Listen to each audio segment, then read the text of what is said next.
Alright guys, welcome back for another video. Today we got Forrest Pilkenton here, and he's going to be talking about his Neo Stage Biplane that he bought from Japan and had a local guy to him build it for him.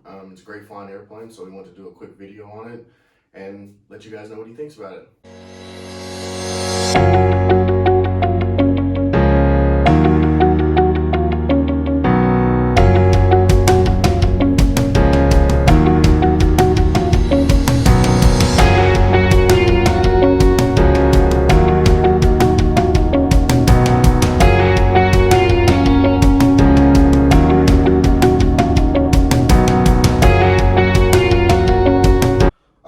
Forrest here. So this is a Neo Stage Bipe from Japan.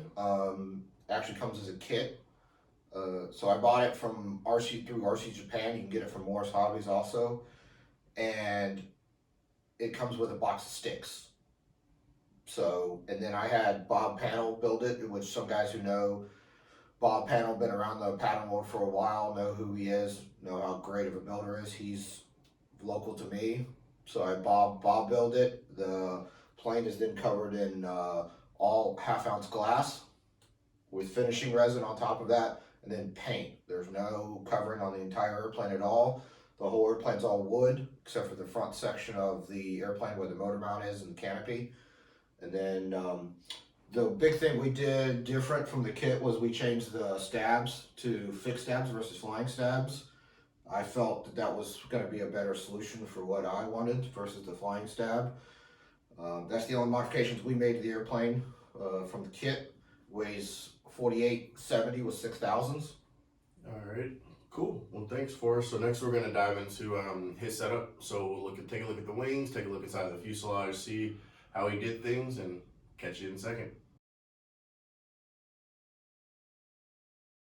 Alright guys, so here we're going to look at stabs, what we did. So we're running a tube through the center. And then there's a stab adjuster here in the front. These all came from Mike Mueller, Gator RC. He sells a kit. We're running Gator RC control horns, Dubro ball links with the Pro links, 9670s for the servos. These are mounted like a traditional servo setup in most pattern planes. And then running Mike's tail wheel assembly, probably about the best you can get right now, with rudder servos in the back. Running a BLS 171 for the rudder, and that's about it. Stabs are set to 0 degrees per the to the bottom wing, which is also to the thrust line, and then that's pretty much it. Pretty traditional setup here from the versus the flying stab. All right, so we're going to talk about the wing setup here. So bottom wing set to 0 degrees, like I said previously. Top wing is actually set to negative 0.5 degrees. And then servos we're running around here on all the wings is 9670s from Futaba. Same Dubro ball lengths with Pro Link turnbuckles. Mike's control horns from F3A, awesome lengths. That's pretty much it on the wings. How are the wings held in at the bottom, Forrest? Is it just 2 screws and a pin? So there's, in the bottom wing, there is 2 pins in the front and then 2 bolts in the back. Just M3 bolts going into blind nuts in the fuselage. And then in the top wing, there's 2 pins in the front and then a single bolt in the back. Okay. And what kind of landing gear setup we got here? So what I'm using here is Falcon gear. It's just the standard Falcon gear. I believe it's 205 millimeters. I don't know the exact dimensions. It's not the extra long, but it's the standard one. Falcon wheel pants using NMP Axles from Central Hobbies, and then Mike's wheels from F3A Unlimited. Yeah, do you remember what size wheels those are? Those are actually 60s. 60 millimeters. I do run 55s also. Okay, so you can fit the 55s and the 60s in the Falcon wheel pants. Correct. All right, cool. Well, next, guys, we're going to take a look inside of his fuselage, kind of see his radio setup, his motor mount, and kind of go from there. So one thing we forgot about the wings that I wanted to show that the Japanese are very well known for, that you'll also see in the Oxeye airplanes, is the way they do the cabanes. So traditional cabane, but they have mounts in the fuselage with just simple pins. There's no bolts, quick, easy release. Same to put it back on. And you can put the airplane together and take it apart really quickly. All right, so next we're going to talk about my receiver setup and how I ran this. So we're running Sbus all the way across the board. As you can see here, maybe we are running a single cable per wing, made a custom harness, all made out of power box wire all the way through the airplane.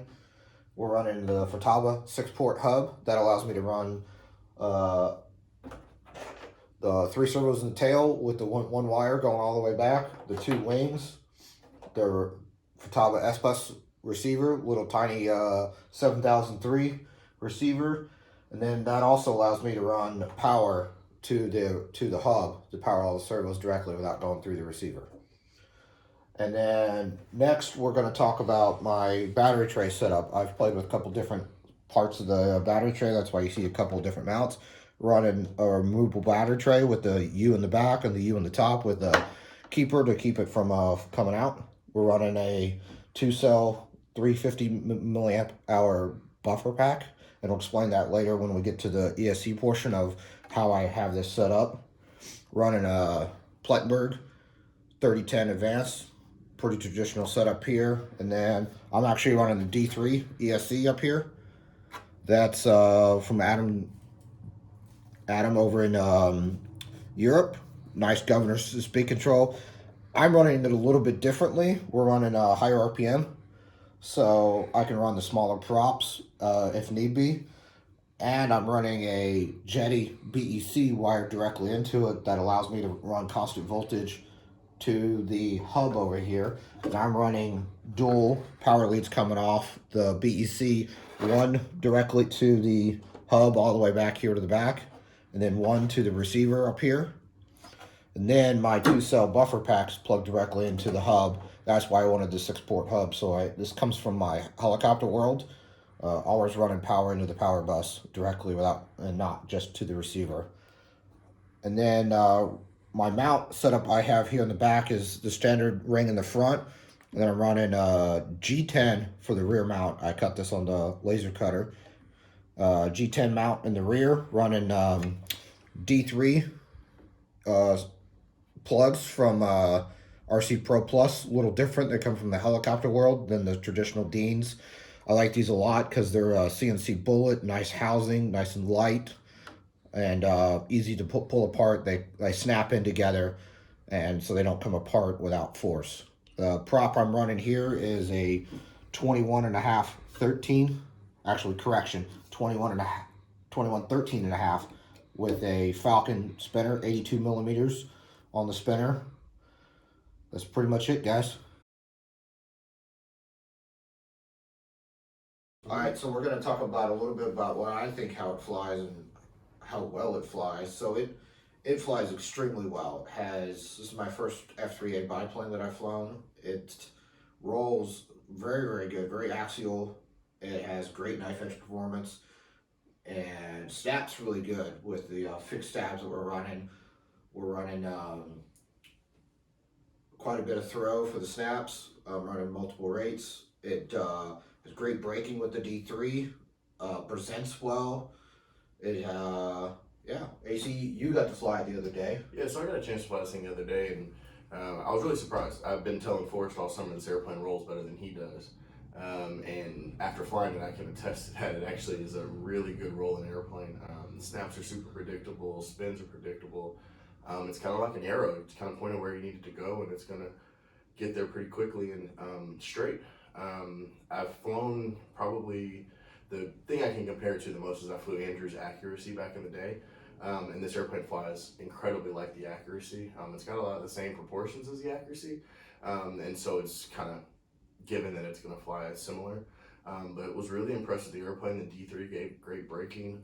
His prop setup and his radio setup was actually closer to mine, to what I would have set up for it than I originally thought it was going to be. So truly enjoyed flying it. Wanted to thank Forrest for letting me fly it, and then actually thank him for coming and doing this video with us today, and hopefully you guys like it. Give it a thumbs up, make sure you subscribe, and check out Forrest on Facebook. He posts pictures of him flying all the time.